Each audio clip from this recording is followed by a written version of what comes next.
There was a time when Enron was not just a successful company. It was a symbol of intelligence, innovation, and the future of American business. Wall Street loved it. Journalists praised it. Politicians respected it. Investors trusted it. Employees believed they were working for one of the most brilliant companies in the country. Enron looked unstoppable, a modern giant that had somehow figured out how to turn energy into endless profit. But behind that polished image was a machine built on manipulation, pressure, fake profits, hidden debt, and one of the biggest corporate lies in modern history. The company that once looked like the smartest business in America was, in reality, hiding a truth so dangerous that when it finally came out, Enron collapsed in a matter of weeks. Billions of dollars disappeared. Employees lost their savings. Investors were wiped out. And one of the most powerful companies in the United States became a warning sign for the entire corporate world. If you had looked at Enron in the late 1990s, you probably would have thought it was exactly the kind of company the future belonged to. It wasn't just another old energy company. It had transformed itself into something much more exciting. Enron talked about innovation, markets, technology, and complex financial strategy. It didn't want to be seen as a boring pipeline business. It wanted to be seen as a new kind of company, one that could dominate the future of energy trading and reshape how the market worked. That image was incredibly powerful.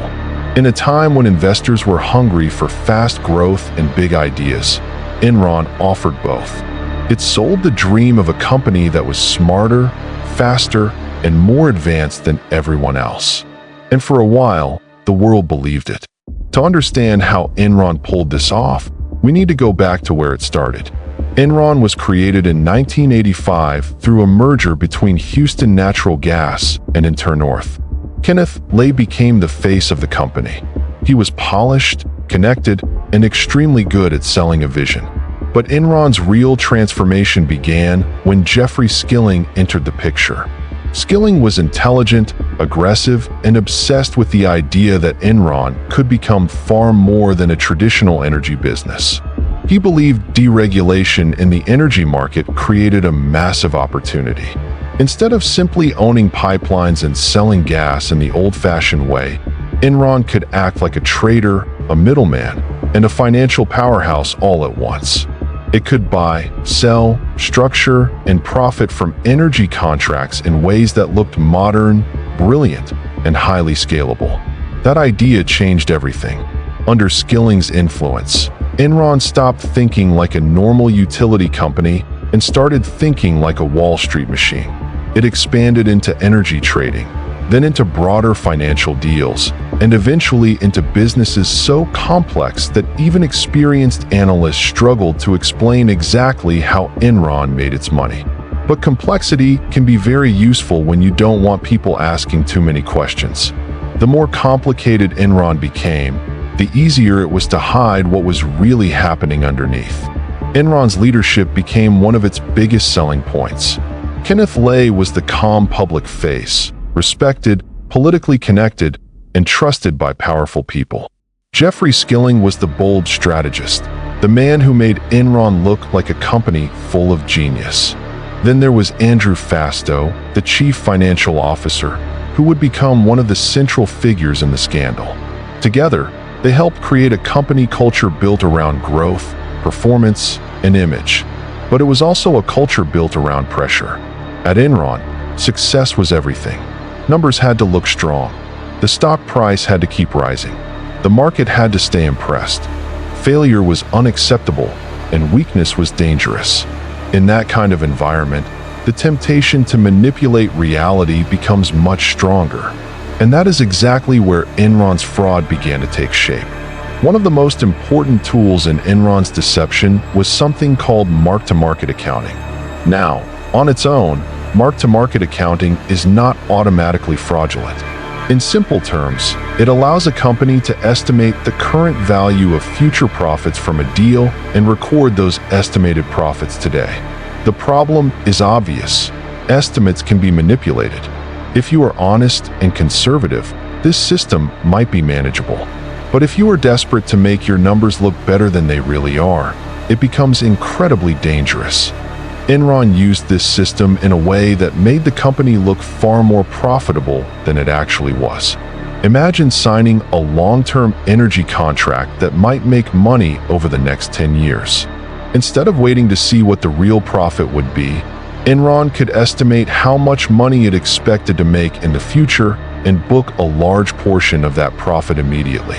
On paper, that made Enron look successful right now. But in reality, the cash had not arrived, the risks were still there, and the future was uncertain. If the deal later performed badly, Enron would have a problem. It had already recognized the profit. So instead of admitting the truth, it often found ways to hide the losses and keep the illusion alive. This is where Enron's accounting tricks became far more dangerous. Andrew Fastow and others built a network of off-balance sheet entities, often called special purpose entities or SPEs. These structures were designed to keep debt and losses away from Enron's main financial statements. To outsiders, Enron looked healthier than it really was. But behind the scenes, the company was using these vehicles to hide liabilities, move failing assets out of sight, and create the appearance of stability. In plain English, Enron was cleaning up the front window while dumping the mess in the back room. This mattered because investors, analysts, employees, and even board members were relying on Enron's financial reports to understand the business. If those reports were distorted, then almost every decision based on them was also distorted. Investors kept buying, employees kept believing, the stock kept climbing, and Enron's leaders kept getting richer as the company's market value rose. That created a dangerous cycle. The more the stock price mattered, the more pressure there was to protect it. And the more pressure there was to protect it, the stronger the incentive became to hide bad news, invent confidence, and keep the machine running. For a while, the machine worked. Enron was celebrated as one of America's most innovative companies. It was praised again and again. The media loved the story. Analysts admired the ambition. Enron presented itself as a company that understood the future before anyone else did.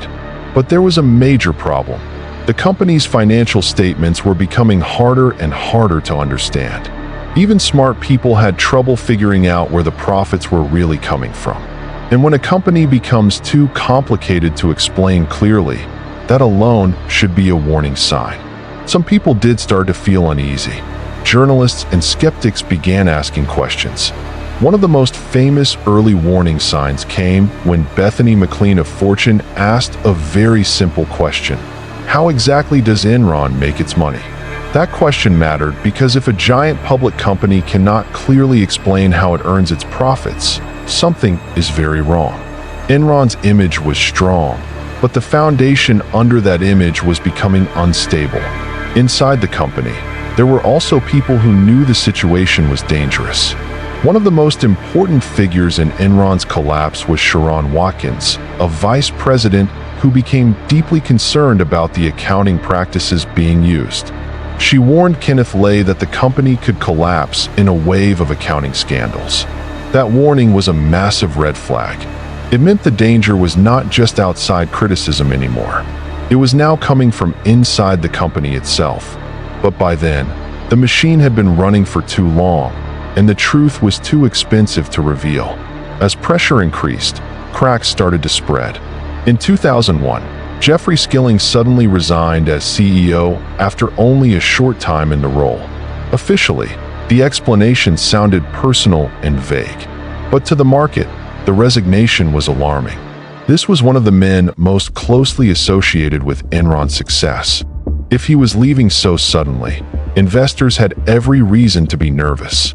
Kenneth tried to calm everyone down. He reassured the public. He insisted the company remained strong. But trust had already started to leak. Then came the financial revelations that changed everything. In October 2001, Enron announced a major quarterly loss and disclosed a huge reduction in shareholder equity tied to its off-balance sheet partnerships. Soon after, the company admitted it would have to restate earnings from previous years to correct accounting problems. That was devastating. Restating earnings is not a small issue. It tells the market that the numbers people relied on were wrong. It tells investors that the picture they believed in may have been false all along. Once that happened, confidence collapsed quickly. Creditors got nervous. Analysts pushed harder. Regulators started paying attention. The Securities and Exchange Commission opened an investigation. Andrew Fastow was removed. Enron stock began to fall hard. And when a company built on confidence starts losing confidence, the fall can become brutally fast. Investors who once saw Enron as a genius company now saw a giant question mark. The same complexity that had helped Enron hide its problems now made those problems look even scarier. One of the most devastating parts of the story is what happened to Enron's employees. Many of them had been encouraged to believe in the company so strongly that they held large amounts of Enron stock in their retirement accounts. They weren't just working for Enron. Their future was tied to it. Their savings, their security, their plans, all connected to the company's success. While top executives had sold large amounts of stock and protected themselves, many employees were left exposed. As Enron's share price collapsed, their retirement savings were destroyed. People who had spent years building their careers suddenly watched their financial future disappear. That is one of the ugliest parts of corporate fraud. The people who pay the price are often not the people who created the lie. And the lie was enormous. By late 2001, Enron was running out of options. A rescue deal with Dynegy briefly appeared possible, but it fell apart. Credit ratings were cut. The stock collapsed even further. On December 2, 2001, Enron filed for Chapter 11 bankruptcy protection. At the time, it was the largest corporate bankruptcy in American history. A company once worth tens of billions of dollars had imploded. The business world was stunned. This was not some small, unknown fraud. This was Enron, one of the most admired companies in America. But the collapse of Enron did not stop with Enron. Its accounting firm, Arthur Andersen, was pulled into the scandal because it had audited Enron's books while also maintaining a relationship that raised serious questions about independence and oversight. Andersen was accused of destroying documents related to the Enron audit, and the scandal ultimately destroyed the firm's reputation. Arthur Andersen had once been one of the most powerful accounting firms in the world. Enron didn't just take down a company. It helped take down one of the biggest names in corporate auditing. As investigators dug deeper, the full picture became even uglier. The fraud was not one single trick. It was a system. It involved misleading accounting, hidden debt, deceptive partnerships, executive conflicts of interest, and a culture obsessed with appearances. Enron had created an environment where numbers were used not to reveal reality, but to control perception. It wasn't just about making the company look better. It was about protecting the stock price, preserving executive power, and delaying the moment when the truth would become impossible to hide. Eventually, legal consequences followed. Jeffrey Skilling and Andrew Fastow became central figures in the criminal cases. Kenneth was also convicted, though he died before sentencing. Enron became a national symbol of corporate greed and accounting fraud. It also helped push major reforms in the corporate world, including the Sarbanes-Oxley Act, which aimed to strengthen financial reporting, executive accountability, and auditing standards. In other words, Enron became so destructive that the system itself had to change in response. But if you strip away all the legal language, accounting terms, and corporate complexity, the Enron story becomes much simpler. It is the story of what happens when a company becomes more committed to protecting its image than telling the truth. It is the story of executives who believe they were too smart to be caught. It is the story of a market that rewarded complexity without demanding clarity.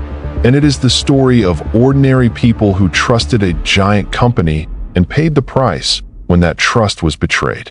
What made Enron so dangerous was not just the fraud itself.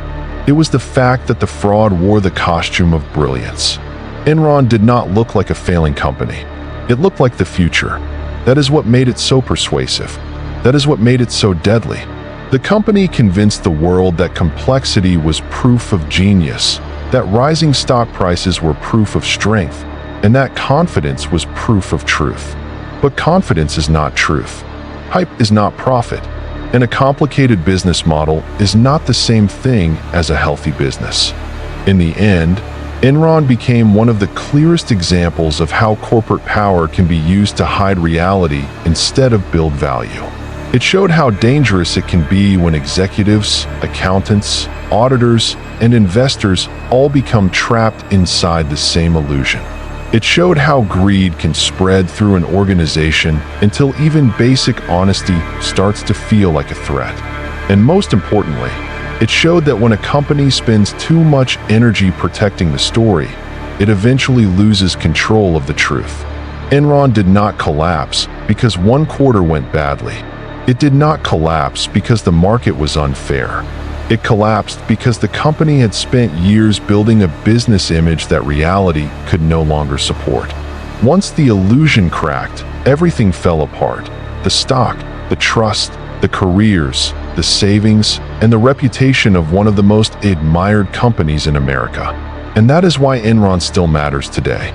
Because the names change, the industries change, the technology changes, but the pattern does not.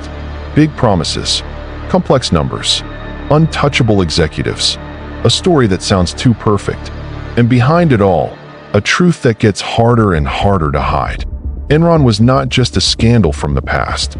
It was a blueprint for understanding how corporate fraud works when intelligence, ambition, and greed all point in the same direction. So the next time a company looks too brilliant, too unstoppable, too complicated, or too admired to question, remember Enron. Because sometimes the smartest company in the room is just the one telling the biggest lie.